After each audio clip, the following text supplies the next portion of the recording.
Hey everybody, Ryan here and welcome to the Battle Blog. Now this is the one you've been waiting for, my life as an influencer. We're gonna talk about the nitty gritty and this one's gonna be really candid, juicy and truthful, so I recommend getting out that popcorn because you really don't want to miss this one. So influencers tend to have a really bad reputation for doing extremely annoying things both online and offline just for the sake of clout chasing, and I have to admit I've done my fair share of dumb clout chasing influencer things. Hi, I'm here to pick up my tickets for the Avengers. Is this the line for The Dark Knight Rises? Hey, Tony Stark's a jerk! And the Justice League can easily take out the Avengers any day of the week. Just wait for our movie. It's coming. I'm talking to you, Christopher Nolan. Yeah, Warner Brothers, Legendary Pictures. You know, cast me in the movie right now. The Joker's stuck! Where is he?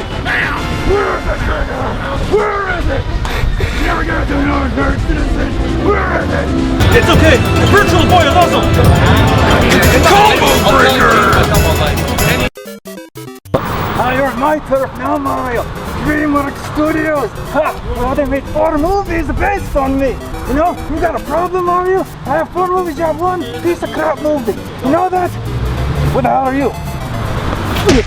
Yeah, I look back at all of this and oh boy, was I full of cringe. So I've been making content online since 1997 when I was in high school, so technically I've been an influencer for over 25 years, but I'm gonna start in the year 2000 since that's when I first started working with an actual company, far before the days of social media. When I started making content in 1997, I went under the name Castor Troy from the movie Face Off, since Nicolas Cage is my favorite actor, and I didn't really get true success until I started my Dragon Ball Z website Vegeta Insane in 1999, then turned it into Ginga GIRI in the year 2000, and you can visit both sites updated for the modern time in the description below. I was definitely one of the top tier Dragon Ball Z sites next to Planet Namek and Daisenshu EX, which is now Kanzenshu, and in the fall of 2000, I got to work for my first company, Funimation. Now known as Crunchyroll, who dubs and distributes Dragon Ball Z and many other anime. You know, I'll never get used to calling them Crunchyroll, and I will always know them as Funimation. So in late 2000, Funimation started reaching out to fan sites like mine, Planet Namek, Daisenshu EX, and many more to help promote their products like action figures and DVDs. I didn't handle all the email correspondence, and that was more of the work of my site partner, but Funimation still sent me some stuff. I distinctly remember getting one of the Irwin Super Saiyan 2 Cell Saga Gohan figures from them, which was pretty cool, and in 2001, I got a lot of the Dragon Ball Z DVDs before they even came out. And I had to follow embargo dates, meaning I couldn't talk about certain products until a certain date.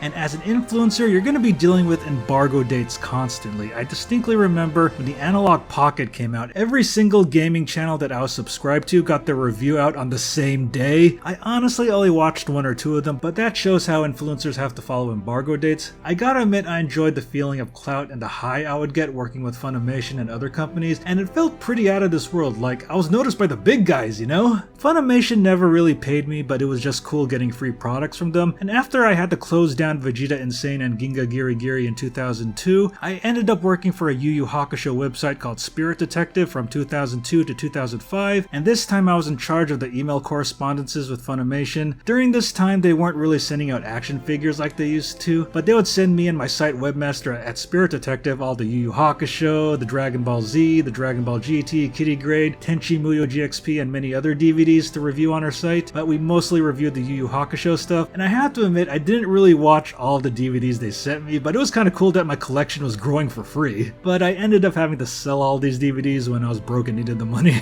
And now here's something you need to know about Funimation, and I really don't have any loyalty to them. Their marketing and influencer managers constantly change all the time like a revolving door. The marketing manager my site partner talked to from 2000 to 2002 when I was running Vegeta Insane and Ginga GIRI was a completely different person than the one I talked to when I was working on Spirit Detective from 2002 to 2005. From what I heard, Funimation doesn't really pay their employees that much, since the cost of living in Texas is really cheap and they know overzealous anime fans would do anything to work for their favorite anime company, so they can get away with it. Like, every time I've tried to talk to Funimation on Twitter and remind them that I used to work with them before social media, they would pretty much ignore me like I'm the crazy coworker from a decade ago, and none of the current employees know who I am.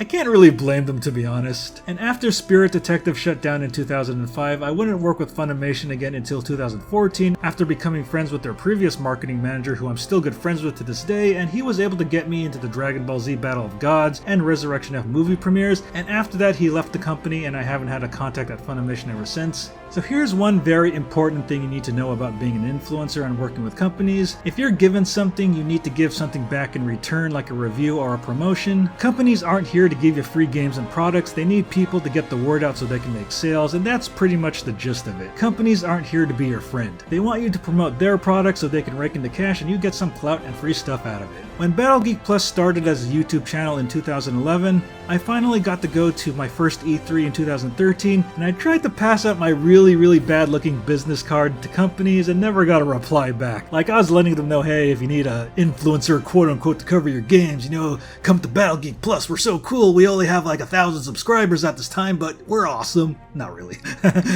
Just kidding. But what was really cool about our first E3 back in 2013, my old crew member Heather got into a conversation with one of the Eidos Montreal devs, who were owned by Square Enix at the time, and Eidos Montreal and Square Enix invited us to have dinner with them after E3 ended at this nearby hotel, and that was hands down one of the coolest moments I ever had as an influencer. I got to converse with many Eidos Montreal and Square Enix representatives, and they paid for our expensive Italian food. So in 2014, I got access to a large video game company directory site, which I will link in the description below, that gave me access to all their current marketing influencer managers for pretty much every company you can think of.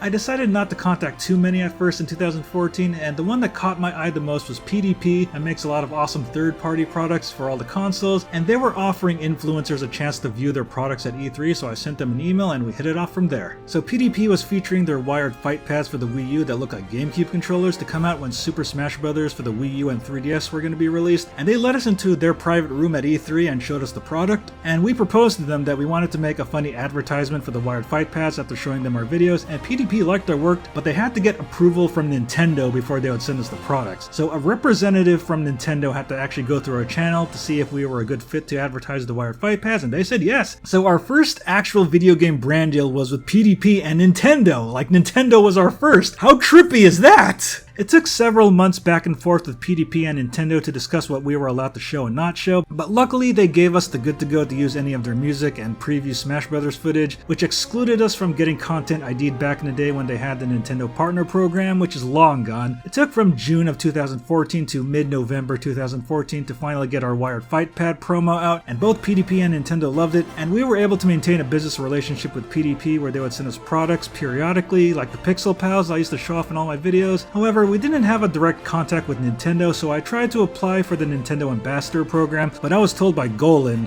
the law firm that handles their influencer relations, that we needed to have 10k subscribers first when I applied, and I only had 5,000 subscribers when I applied. Although I heard some pretty bad things about the Nintendo Ambassador program, like Woodhawker from Beat 'em Ups getting let go from them when he showed Breath of the Wild mods. I eventually decided being a Nintendo Ambassador wouldn't be a great idea, since I still don't have 10k subscribers at the time of making this video, and I've heard bad things from other influencers. But eventually I will be working with Nintendo as a game developer instead, so it's inevitable. So over the years I've worked with various companies like Toys for Bob, who sent us a key for Spyro Reignited trilogy that I reviewed, Modus Games for Extinction. So at E3 2017 I set up an appointment with them, and it took me and my crew to their private room to show us a preview of Extinction, which looked pretty cool at the time, and when we made friends with our marketing manager, who I'm still friends with to this day, even after he left the company. In 2018 the game came out and they gave me a review key. I reviewed it, but I was extremely honest and I kinda poo-pooed on the game. Luckily, they told me I could be as honest as possible, but I haven't worked with them ever since. I also remember emailing Bandai Namco every year at E3, and they would let me and my crew into their private room where we got to see footage from Dragon Ball Xenoverse before it was released, and the developers who are from Japan told us that if we ever visited Japan, we can crash with them. Yeah, like that would be so cool, like Battle Geek Plus crashes with Bandai Namco developers in Japan. But sadly, we never followed up on that.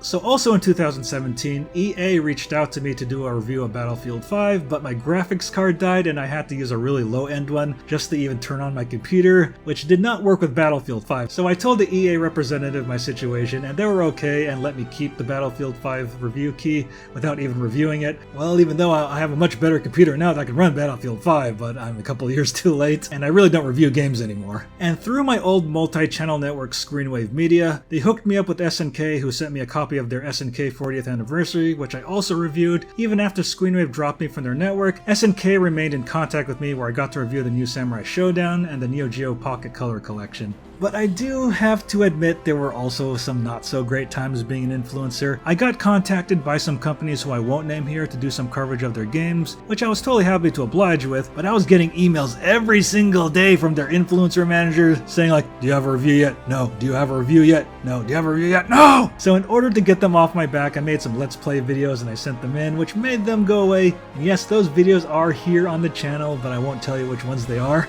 And I remember applying for an Elgato sponsorship in 2017 when we were at the height of our fame after the Nintendo vs. Sega video we did with Nostalgia Critic, and they sent me a free HD 60 Pro, a free Steam Deck, and a free green screen. And in 2018 they sent out an email to their current partners to renew their sponsorships, and I applied again, but sadly they told me they weren't going to continue our partnership, and that was that. I mean, no hard feelings since I love Elgato products, but that just shows the cruel nature of the business. So I gotta admit this, but back in 2020 I was offered review keys for Trials of Mana and the Final Fantasy VII Remake from Square Enix, but there was one problem. I already pre-purchased the games, but I knew I could just give the codes away to friends. And also, I was way obsessed with Dragon Quest X at the time and I didn't want to review games except Dragon Quest X. Yeah, like you know, Dragon Quest X, the game that Square Enix will never localize into English, and I knew if I took the Trials of Mana and the Final Fantasy VII Remake review codes, I would have to do reviews on them, and I didn't want to do half-assed reviews where I would play like both of the games for just an hour and do some kind of half-assed review on them, so I politely declined, and I got to play Trials of Mana and Final Fantasy VII Remake, you know, my own copies that I bought at my own pace rather than trying to rush them out for review. So yes, I rejected games from Square Enix. And karma comes back and comes full circle here, because later in 2020 I got contacted by one of the European Square Enix influencer managers about getting an early review code for the Avengers game, which I still haven't played at all at the time of this video, and I heard some not so great things about it. I did see a preview at it at E3 2019 and I wasn't super impressed, and I felt bad for rejecting the Trials of Mana and Final Fantasy VII Remake codes back earlier in the year, so I emailed them back saying, fine, I'll do a review of the Avengers. Although a few weeks later I got an email back from Square Enix saying, due to some unforeseen circumstances, they can't give me the Avengers review key, but I thanked them for getting in contact with me and for the opportunity. That never actually happened. But however, my guess is that they ran my channel through some kind of app that tells them how many views per video and subscribers I get, and it probably didn't quite match what they were looking for. And I also heard from other influencers who have way higher sub and view counts than me that they also got rejected too for no reason, and it's kind of a common thing. However, I finally did get to indirectly work with Square Enix when I did my Bubble Bobble for Friends review, since they are the parent company of Taito. So after seeing the Square Enix Direct in early 2021 and after seeing Bubble Bobble for Friends featured there, I got a press email from them and they had an email address that I can contact specifically to get a copy of the game. So I emailed that address and Einin Games got back to me since they were the publishers of Bubble Bobble for Friends, and I was able to get a game key from them. And Einin Games liked my Bubble Bobble for Friends reviews so much that they sent me a free physical copy of Wonder Boy, Asha in Monster World, along with a ton of awesome swag, which I also reviewed. And in late 2020, I got contacted by CD Projekt Red about reviewing the PC version of Cyberpunk 2077, but after reading all of the ridiculous rules they had, like I couldn't show off certain footage, especially the glitchy footage, I kinda just ignored it outright and bought the game for Xbox One, which I still haven't finished because I got 4 hours in, but I ran into so many glitches that I decided, you know what, I'm gonna wait for this to be a complete game before I play it. And at the time of this recording, I still haven't played it again, but maybe one of these days. And I also think a lot of reviewers opted to buy the game so they wouldn't have to follow CD Projekt Red's ridiculous rules.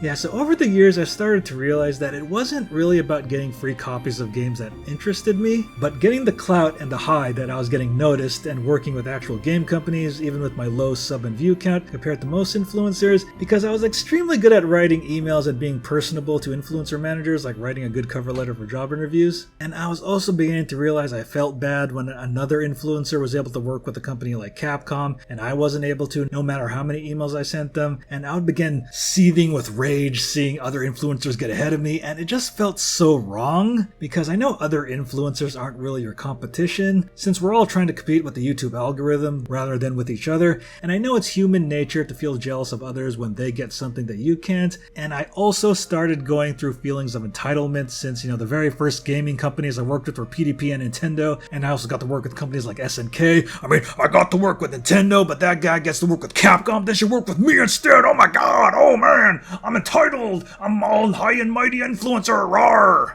And I remember in 2021 when THQ Nordic contacted me to do a review of Biomutant, but I was more interested in writing a tweet that I got to work with THQ Nordic rather than actually reviewing Biomutant itself, which I did enjoy, and I did a short review on it, but sadly I never got around to making a full review of the game. Yeah, so when I was going to E3 every year on a regular basis before the pandemic, I was trying to book up as many business meetings there so I can look really important and brag about it on social media. Sure, seeing all the games early and getting in touch with developers was great, but I started feeling I was more interested in the clout and my image rather than promoting and reviewing the products I was given. Yeah, sure, I was putting in the effort into doing these reviews, but I started to feel that I couldn't enjoy these games and products that much because I was trying to rush through these games just to get reviews out on them. So by the end of 2021, after feeling so much burnout from YouTube in general, along with me wanting to get more into game dev, I finally decided not to pursue any more brand deals, sponsorships, and I just wanted to leave the influencer life in general. But ironically, after I made this decision, I got contacted by Kojima Productions asking if I wanted to be on their press list, and I told them yeah. Even though I don't plan on asking Hideo Kojima for free copies of his games, I can at least preview them whenever I want. And even though I never got to work with Sony or Microsoft as an influencer, but now as a game developer I will be working with them as a developer for my games. Yeah, so it'll be inevitable that I do get to work with the big three. So if you're wondering how a lot of these companies actually get in contact with you, most of the time you have to email them first, but a lot of the times, a lot of these companies run this software on YouTube. They're probably getting data of channels that have over 5,000 subscribers, and they get your email address from there, and I assume this is how I got on Sega's press list. I did not apply for Sega at all, or Kojima Productions. Pretty sure they ran some scraping software that got my email address. I'm not going to consider that a bad thing. But if you do really read a lot of these emails that you do get from these companies, they kind of sound like they're written from a machine for the most part, but most of the time you'll get them from an actual human. So if I had to choose one brand deal that I enjoyed most over the others, even more than working with PDP and Nintendo, it would be Manscaped. So I was contacted by them in late 2019 along with my other influencer friends, and they were really awesome to work with. So they sent me a package with their merch along with press images to use, and I made this really funny Manscaped promo where I finally had an excuse to use Red Skull's laugh from the Captain America arcade game,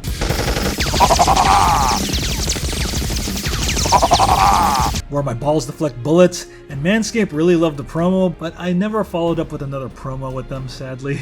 So was I ever paid by any of these companies? Nope, but due to YouTube's rules, you do have to disclose any free or paid sponsorships in the video, which is totally fair.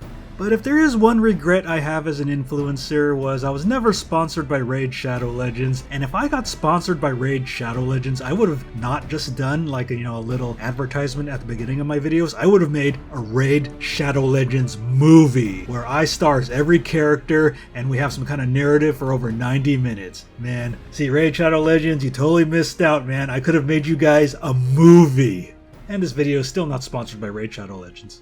But I do have this one story about this dude I met at a convention once who was just so full of clout chasing that I have to call him the Clout King. Yeah, so I met this guy at a convention. So he was constantly bragging to me about how many companies he's worked with and how many people in the industry that he knows. And while we were waiting in line for something, I saw him walk right up to the start of the line, up to the guard, and says, "Hey man, I got 3 million subscribers on my YouTube channel." And the guard just let him through, and I was like, Holy crap. And I did check out this guy's channel after the convention, and while it's a bigger channel than mine, it's nowhere near 3 million subscribers. And while I don't exactly have that aggressive marketing skill, I gotta respect this guy's hustle. So I totally have to give props to the Clout King. However, after meeting this guy, even though I respected him, I didn't want to become like him, especially if I have to lie about my channel subscribers. And that started turning me off about influencers and the path I was taking. Like every single year, do I have to always constantly seek out clout to feel relevant and appreciated? I've already done enough work with a lot of great companies and people, but it felt like it was never really enough. I know it's human nature to always want more, but did I always want to continue trying to be the center of attention? Yeah, because it feels like there could be a spin-off show of the Game Chasers known as the Clout Chasers. Move over, Billy and Jay. Ryan Molina is the Clout Chasers. But shouldn't it be Clout Chaser because he's by himself? No, making it plural sounds cooler! Watch as Ryan goes on a journey to chase the clout in the most annoyingly painful and desperate ways, including trying to be Batman in real life, dressing up as Shrek in front of DreamWorks Studio, being a jackass at E3, and much more! Subscribe to Battle Geek Plus and watch the Clout Chasers today! So I feel kind of sad when I see certain influencers constantly spam social media with desperate sounding clout chasing methods, since I've already been there and done that. And I don't want to get too deep into the TikTok culture, which still baffles me to this day, where people get thousands of followers and views for acting like jackasses in grocery stores and yelling at fast food workers. And I do have another funny story about a TikToker where I was in the jacuzzi in my apartment's pool area, and then this TikTok influencer comes in with his MacBook, blaring copyrighted hip-hop music saying, "Yo, yo, yo, how my homies doing, yo, I'm here by the jacuzzi, man." And he put his MacBook right next to the jacuzzi, and my main concern wasn't exactly being annoyed by this guy, but I was more concerned that his MacBook was gonna fall into the jacuzzi. So if you see me in a random TikToker's video in a jacuzzi, well, there I am. Yo, yo, homies! And what I want to say with this video is that there's nothing wrong with wanting fame or to be recognized, since that's human nature, and even though influencers have a bad reputation, companies still need them since they are more or less the lifeblood of their products, and companies don't need to spend thousands or millions of dollars on traditional advertising when they can just give an influencer their product for free, and they can reach more people than traditional advertising ever can. But just don't let the clout chasing and the need for fame take over to the point where you become resentful of others and it becomes your identity. And also don't get to the point where you isolate all your friends. And just remember, the audience watches you because you're you, and not because of the products that you have and the companies that you work with. At the end of the day, nobody really cares how many free products you get and how many big companies you work with, and people just want to see you deliver them entertainment, and make sure not to lose sight of that. And as for me, I'll always be an influencer one way or another, no matter how much I'm trying to get away from it. Just as long as I have a platform to express myself, I'm always going to be an influencer. But that desire for clout chasing and wanting fame has really diminished. I mean, I've been doing content for 25 years and I've been working with companies for 22 of those years, so I kind of been there and seen everything. So now I can just move on to other things like game development and have a good laugh about the past things and reminisce. And being an influencer is not too different than the film and entertainment industry, where so many people are trying to get through a tiny mouse hole to succeed. But as a game dev, I want to be that guy that makes the big door for everyone to get through. And rather than focus on being an influencer myself, I want to be the guy who helps influencers by making actual games so they can make content. And whether influencers praise or poo-poo on my games, I can at least take a seat back and work with influencers rather than be one myself. So well everyone, I hope you enjoyed my lengthy tale of my life as an influencer, and I hope you don't make the same mistakes that I did. And remember, it's not about how much free products you get, the companies that you work with, or how much clout you have. It's about being able to deliver an entertaining product to your audience. So with that said, take care, and I wish you the best of luck on your influencer journey. I'll be putting some links down below to any of the sites I mentioned here, and some good gaming influencer resources if you want to apply for some free games. Thanks for watching, and I hope you enjoyed this video. Make sure to like, comment, and subscribe, and make sure to check out these other videos, and also make sure to follow me on social media and check out the official Battle Geek Plus website. Take care.